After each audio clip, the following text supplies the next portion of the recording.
Първо се запознаваме с Power BI Desktop. Това е приложението на Power BI за създаване на репорти. Ще използваме един бланк репорт, за да можем да разгледаме първоначално менютата.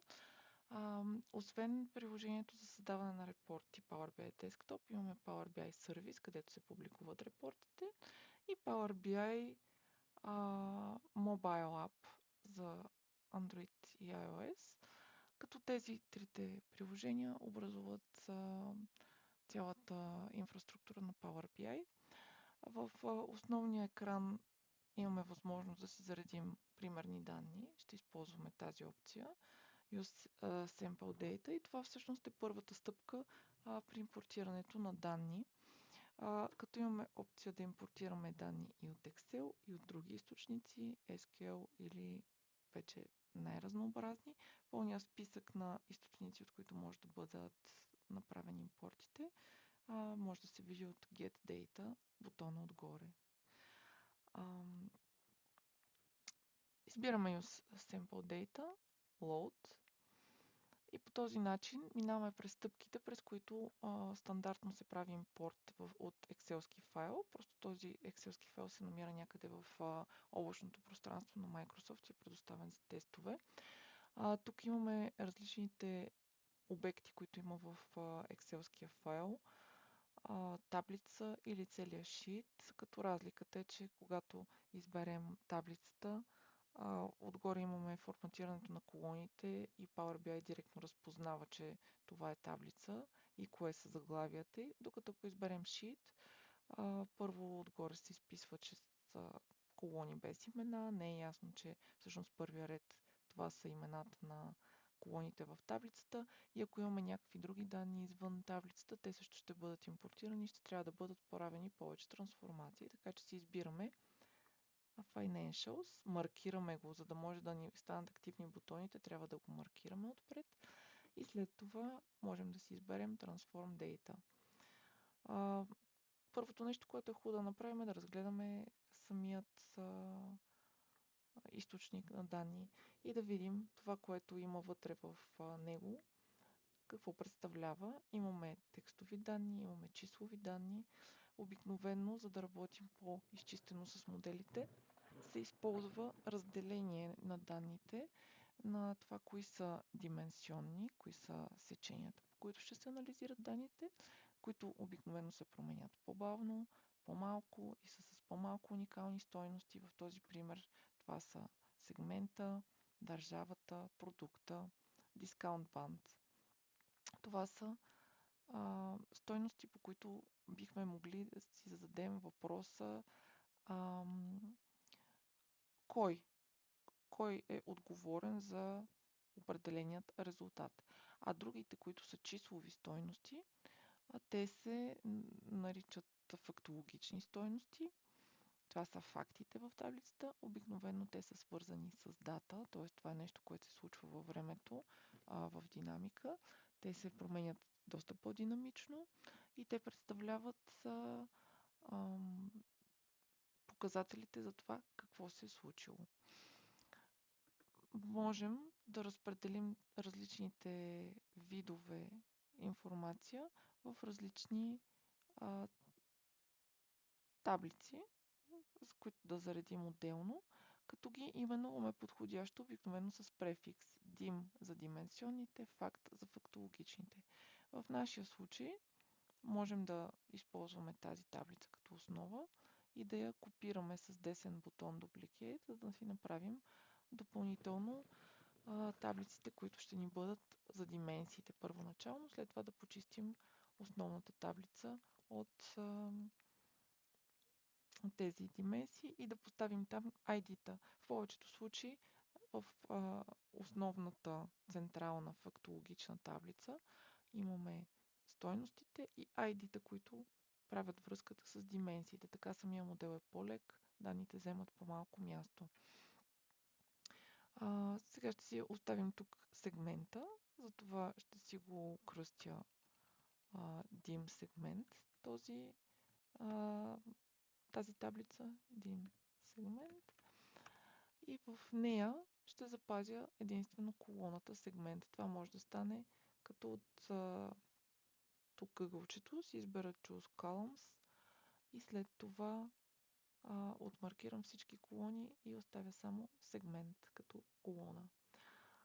За да можем да работим с този сегмент, след това с определени индивидуални стойности, първо трябва да сме подсигурили, че те са наистина уникални. За да може това да се използва като дименсия, е добре да имаме уникални стойности, но първо е важно да определим типа на данните. В случая те ще бъдат текст.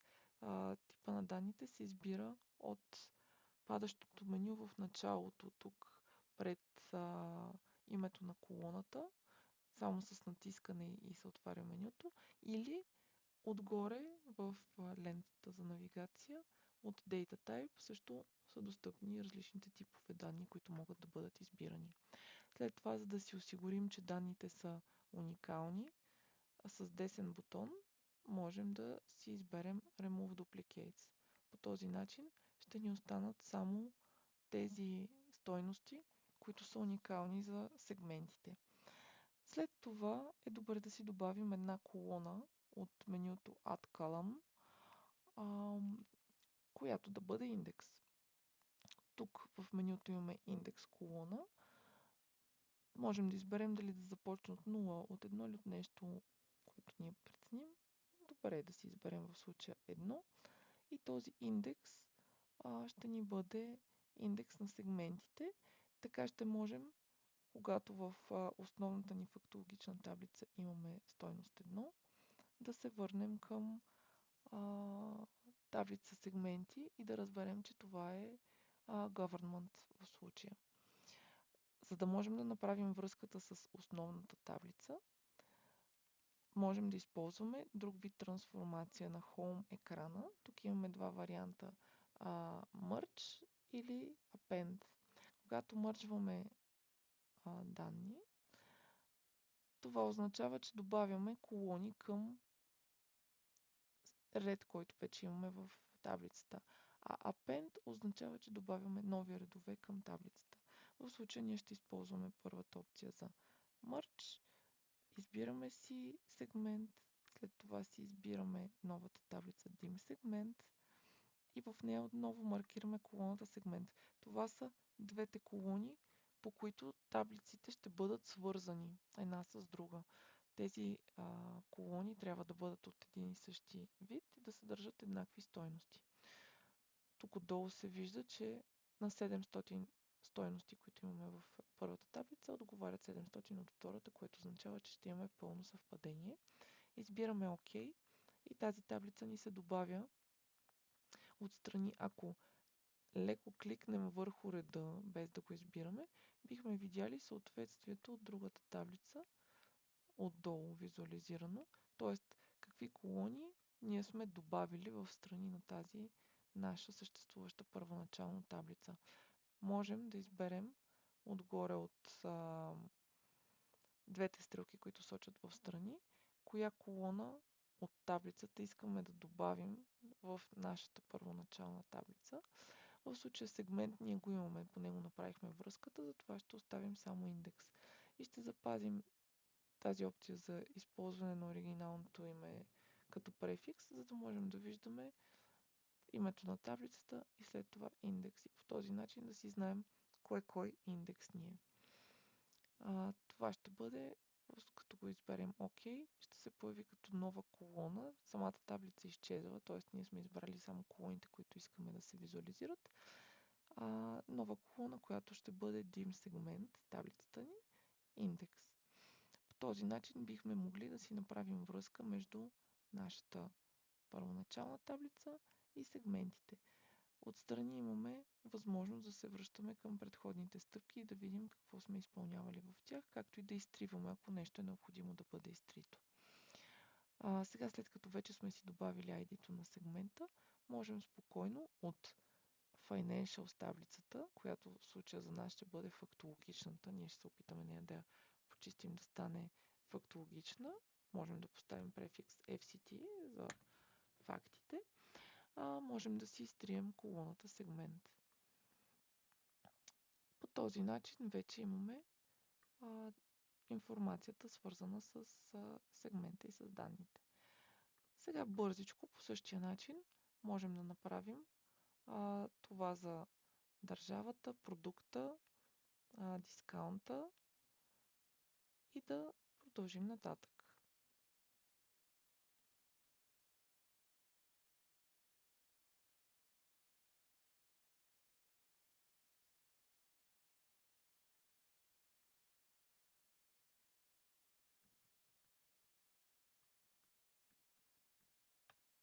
Примерно имаме един продукт, избираме типа да бъде текст, премахваме дублиращите се стойности, от add column добавяме индекс стартиращ от 1 и вече тази таблица е готова. Ще продължим с останалите две, след това ще ги прикачим в модела. Тук ще си оставим discount band, избираме само тази стойност, отмаркираме, избираме discount band, даваме OK. След това поставяме името dim discount band, премахваме дублиращите се стойности, добавяме нова колона за индекс, започващ от 1 и правим същото с последната стойност country. Избираме си държавите, dim country. Можем върху колоната да кликнем вместо choose column и да дадем remove other columns. Същото е. Остават само тези стойности. Отново си поставяме типа да бъде текст. Избираме си remove duplicate. Остават ни само държавите. Поставяме си индекс колона и вече можем да се върнем и да ги добавим към основната ни таблица. Връщаме се в Home. Избираме си мърчна таблица, избираме държавата, избираме dim country, отново country, имаме пълно съвпадение. Добавя ни се колона, която е от тип таблица, т.е. съдържа различни колони. От двете стрелки отстрани избираме да си експанднем, да си добавим само индекса от съответната таблица. По този начин вече имаме и за държавата индекс, можем да изтрием колоната. След това имаме продуктите, продължаваме с добавянето, избираме продуктите, избираме един продукт, отново на продукта кликваме, имаме пълното съвпадение, добавяме си колоната и си избираме само индекс да се добави от съответната таблица. Премахваме продукта от списъка и остава последно с дискаунта да направим същото нещо. Дискаунт банд си избираме от тук dim discount и от таблицата, която се е добавила, оставяме индекс колоната, избираме си OK и по този начин сме премахнали всичките текстови полета, текстови колони от тази таблица. Това, което все още ни е малко в повече, е, че освен датата, тук имаме и цяла детайлизация на месец, име, година и така нататък. Добра практика е да се работи с таблица с дати, която може да се напише в DAX, когато сме импортирали вече данните. Затова тези трите колони месец, номер, месец, име и година ще си ги изтрием в момента. И ще ни остане датата, ID-тата на детайлизациите на дименсиите и преди това стойностите. Сега добре е да имаме правилните типове на данни, за да можем да работим правилно с тях. И това ще стане като си изберем да маркираме с Ctrl A, маркираме стойностите и от Transform избираме Detect Data Type. Всичките колони са ни разпознати. От Home избираме Close and Apply. Това ще ни затвори трансформационния едитор и ще ни върне обратно в екрана за визуализиране на данните. От тук нататък можем да работим първо върху таблицата ни за календара. Самите всичките ни таблици можем да ги прегледаме в Table View. Тук една по една се виждат различните таблици. И можем да си направим една нова таблица, която да бъде календар. Избираме бутона отгоре New Table, в Table Tools, New Table. В ляво изписваме името на таблицата. Тя може да се казва Dim Dates, например, или календар. Няма значение как ще бъде. И след това използваме една автоматична функция календар Auto, която ни търси минималната и максималната дата в нашия дейтасет и създава календар чрез тази функция. Има и по-сложна функция календар, в която трябва да се подадат началната и крайната дата. За момента ще оставим тази. Следващото нещо, което е добре да се направи, е да се изгради семантичния модел. Можем малко да намалим размера, за да се вижда всичко. Голяма част от работата е свършена автоматично от Power BI поради съвпадението на имената на колоните, като все пак нашата работа е да проверим дали е направено правилно свързването и в случая можем да установим, че не се е получило напълно точно, защото са свързани всичките стойности към продуктовата таблица, а за нас е важно да бъдат свързани към Financial таблицата. Затова можем да си премахнем връзките, като маркираме и с Delete от клавиатурата изтриваме всичките връзки, да си разподредим нашата звезда, нашата стар схема, като си поставим всички дименсии около основната таблица и вече да започнем да изграждаме коректно връзките, така както трябва да бъдат. Индекс от country трябва да бъде свързано. Можем да хванем и да дърпаме и да пуснем върху dim country index. Индекс на country с dim country index. Това е коректна връзка. Потвърждаваме с OK. Тук имаме различни опции. Едно от много, много към едно, единично, но ние го оставяме така, както е по подразбиране в момента. Отново индекса от сегмент свързваме с dim сегмент чрез превлачване на мишката. След това индекса от продуктите с продуктите. Индекс продукт. След това индекса на дискаунта с дискаунта. И последно остава датата с датата. Свършваме двете дати и си имаме една чудесна звездовидна схема. Това, което е добре да направим, е да се върнем на календара. И когато една таблица е календарна, тя тук има и календар Options. Тези календар Options се избират. Избира се маркирай като календарна таблица. Избира се On. И след това кое е полето, коя е колоната, която ще бъде календарната таблица. След това се избира Save. По този начин вече имаме определено, че това е календарна таблица и нататък ще можем да правим изчисления чрез нея. Обикновено, за да можем да си подреждаме, от тук нататък ще си правим различни изчисления и дименсии, е добре да си направим една дименсионна таблица, една measure таблица, която може да се направи най-лесно, като се избере отгоре Enter Data. Това е опцията ни да си въвеждаме всякакви данни ръчно. Може да дадем някакво име, например,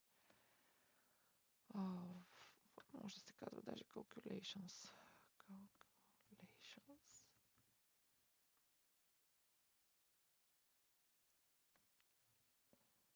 Избираме Load. По този начин ще си имаме една таблица, в която можем да си подреждаме различните мерки, които ще изчисляваме.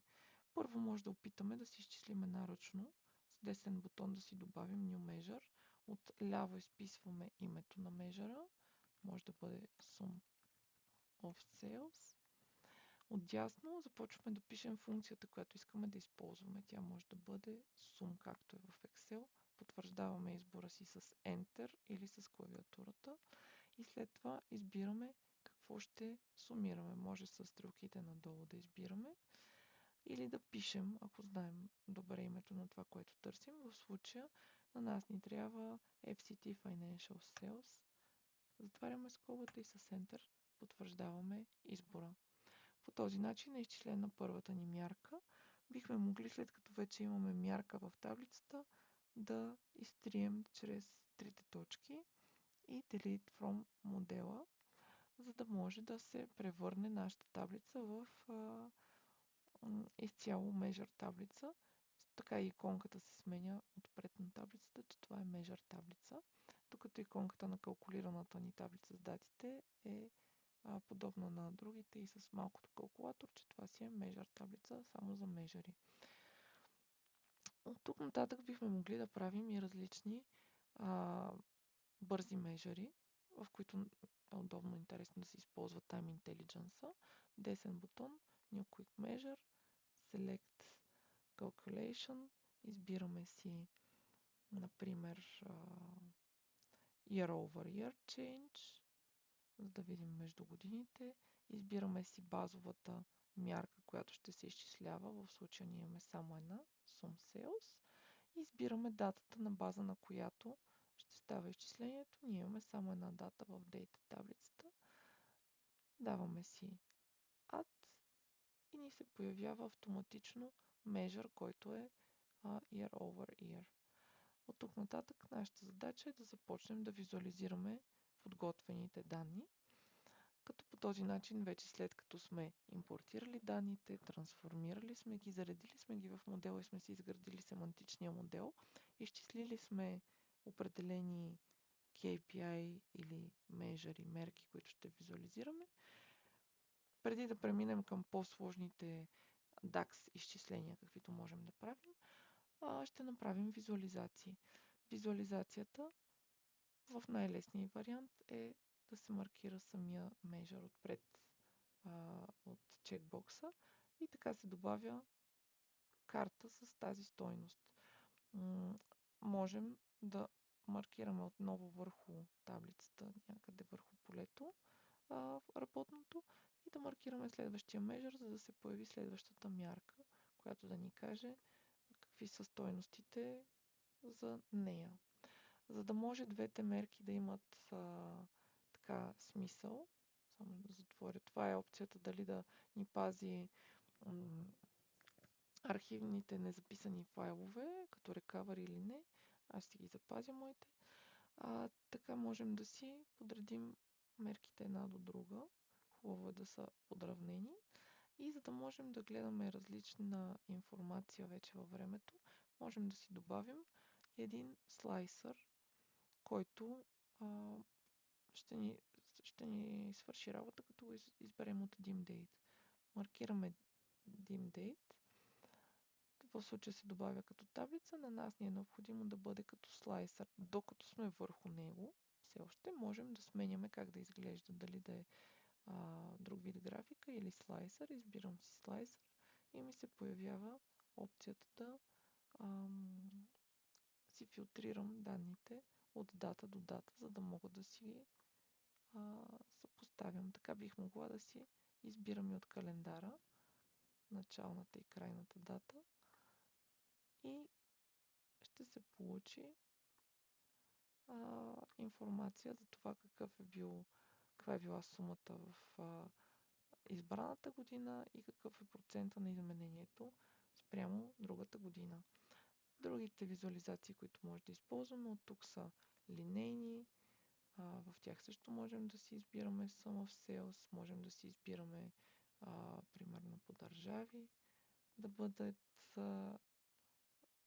визуализирани стойностите и разпределението.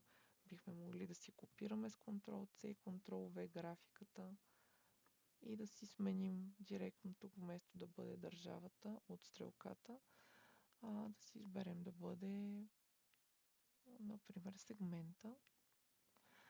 В момента при добавянето на графиките те си взаимодействат една спрямо друга. Когато кликнем върху едната, това се отразява върху другата.